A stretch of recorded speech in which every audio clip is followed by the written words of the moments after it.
خب بیایید یه سناریو رو با هم تصور کنیم. یه امپراتوری قدرتمند ایرانی روی کار میاد، یونانی‌ها رو شکست میده و استقلال رو دوباره به دست میاره. خیلی هم عالی. حالا اگه به پول رسمی این امپراتوری نگاه کنیم، یه چیزی سر جاش نیست. انگار یه پارادوکس، یه راز، درست طور که همین سکه ها هک شده. یه داستانی از بقا، سیاست و اینکه هویت یعنی چی. این سکه‌ای که می‌بینید مال امپراتوری اشکانیه. سلسله‌ای که نزدیک به 500 سال، یعنی تقریباً نیم هزاره بر ایران حکومت کرد. اینا یه قدرت بزرگ بودن رقیب سرسخت امپراتوری روم. ولی همونطور که گفتم روی همین سکه که باید نماد استقلالشون باشه یه تناقض خیلی عجیب هست. بله، درست می‌بینید. نوشته‌های روی سکه به زبون و خط یونانیه، یعنی زبون همون کسایی که اشکانیان از این سرزمین بیرونشون کردن. و این یه اشتباه چاپی یا یه مورد خاص نیست. نه، برای قرنها این کار استاندارد رسمی امپراتوری اشکانی بود. خب، این دقیقاً سوال اصلی ماجراست. چرا یه امپراتوری ایرانی که کلی زحمت کشیده و یونانیا رو شکست داده، باید مهمترین ابزار تبلیغاتی و حکومتی خودش، یعنی پولش رو به زبون دشمن سابقش بزنه؟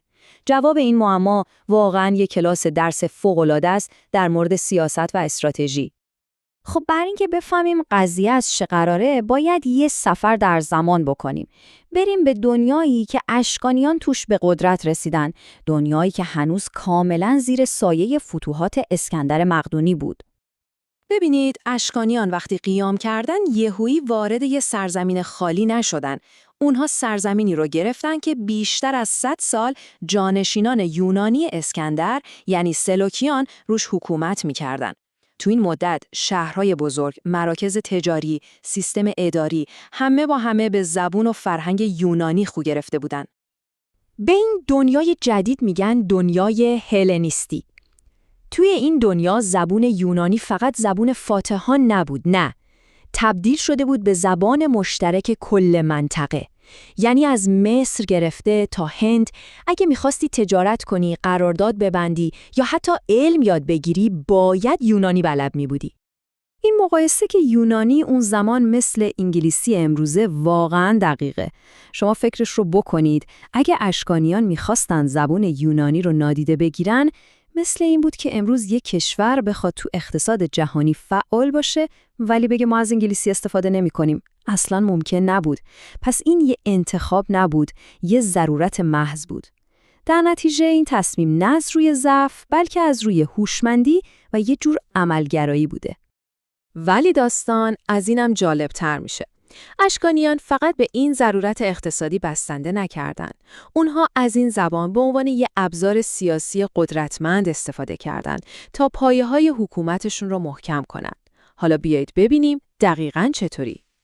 روی سکه هاشون پادشاهان اشکانی از یه لقب یونانی خیلی خاص استفاده می‌کردن، فیل هلنوس. این کلمه فیل هلنوس کلید حمل معما ماست. یه کلمه ساده روی یه تیکه فلز که در واقع یه بیانیه سیاسی فوق‌العاده قدرتمند بود. فیل هلنوس یعنی دوستدار یونان. فکرش رو بکنید. این لقبی بود که مهرداد اول، یکی از بزرگترین پادشاهان اشکانی، بعد از فتح کلی شهر یونانی نشین برای خودش انتخاب کرد. یعنی یه فاتح ایرانی میاد و خودش رو دوستدار مردمی معرفی میکنه که همین دیروز شکستشون داده. خب معلومه که این کارش دلیل داشته. این یه حرکت سیاسی بی‌نهایت هوشمندانه بود. مهرداد با این لقب داشت به اون جمعیت بزرگ، ثروتمند و پرنفوذ یونانی توی امپراتوریش یه پیام واضح میداد. میگفت: هی، نگران نباشید، من دشمن شما نیستم. فرهنگتون، تجارتتون، همه چیزتون تحت حکومت من امنه. این کار 2 تا نتیجه عالی داشت. هم جلوی شورش‌های داخلی رو می‌گرفت، هم باعث می‌شد چرخ اقتصاد امپراتوری با قدرت بچرخه. یعنی در واقع اشکانیان خیلی عملگرایانه یه جورایی غرور ملی رو گذاشتن کنار تا ثبات و بقای امپراتوریشون رو تضمین کنن. اما خب داستان به اینجا ختم نمیشه. این سیاست عملگرایانه برای همیشه ادامه پیدا نکرد. هرچی امپراتوری قدرتمندتر میشد، هویت ایرانی هم آروم آروم شروع کرد به خودنمایی کردن. و جالب اینجاست که این بازگشت هویت رو هم میتونیم دقیقاً روی همین سکه ها دنبال کنیم. این خط زمانی رو ببینید، قشنگ داستان تحول یه امپراتوری رو نشون میده. حدود 2 قرن بعد از مهرداد، رقابت با روم خیلی شدید شد و حس ملیگرایی ایرانی هم داشت قوی تر میشد. دیگه اون لقب دوستدار یونان معنی نمیداد، پس حذفش کردن. ولی نقطه عطف اصلی زمان بلاش اول بود. اون برای اولین بار خط پارتی، یعنی خط خود اشکانیان رو کنار خط یونانی روی سکه ها آورد. این لحظه شروع چیزیه که مورخا بهش میگن رنسانس ایرانی. این تکامل رو خیلی واضح میشه توی ظاهر خود سکه ها دید.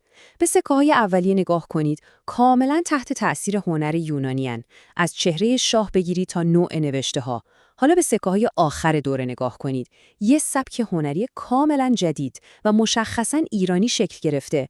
انگار هنر اشکانی دیگه هویت مستقل خودش رو پیدا کرده. میدونید این فقط یه تغییر ساده روی یه تیکه فلز نبود. این نشونه اعتماد به نفس یه امپراتوری بود. اشکانیانی که یه روزی برای بقا مجبور بودن به نمادهای یونانی تکیه کنن، حالا اونقدر قوی شده بودن که هویت اصیل ایرانی خودشون رو با افتخار به همه نشون بدن. ولی خب داستان هر امپراتوری بزرگی هر چقدر هم که قدرتمند باشه یه روزی به آخر میرسه.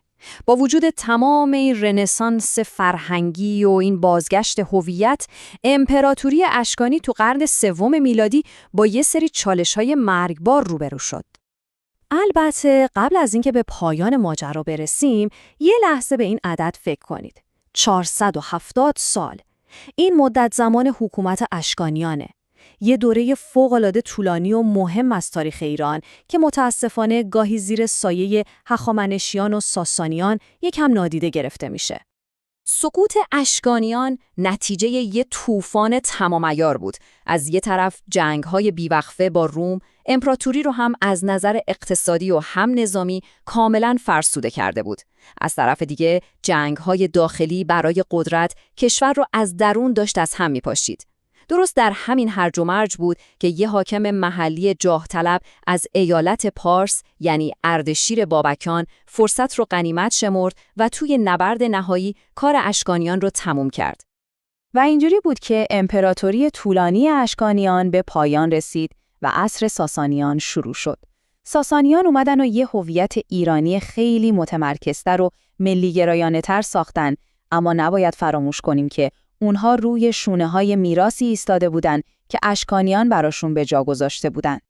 در نهایت داستان این سکه ها فقط داستان یه امپراتوری قدیمی نیست. داستان یه توازن خیلی ظریفه که هر ملت و فرهنگی باش دست و پنجه نرم میکنه. داستان این که چطوری گاهی برای بقا باید واقع‌بین و عملگرا بود، حتی اگه مجبور بشی از ابزارهای رقیبت استفاده کنی. اما همزمان باید هویت اصیل خودت رو زنده نگه داری تا وقتی زمانش رسید بتونی دوباره با قدرت شکوفا بشی. این سکه ها فقط یه تیکه فلز نیستن. اونا شاهدان خاموش یه سفر تقریباً 500 سالگی یه امپراتوری بزرگ در جستجوی هویتش هستن.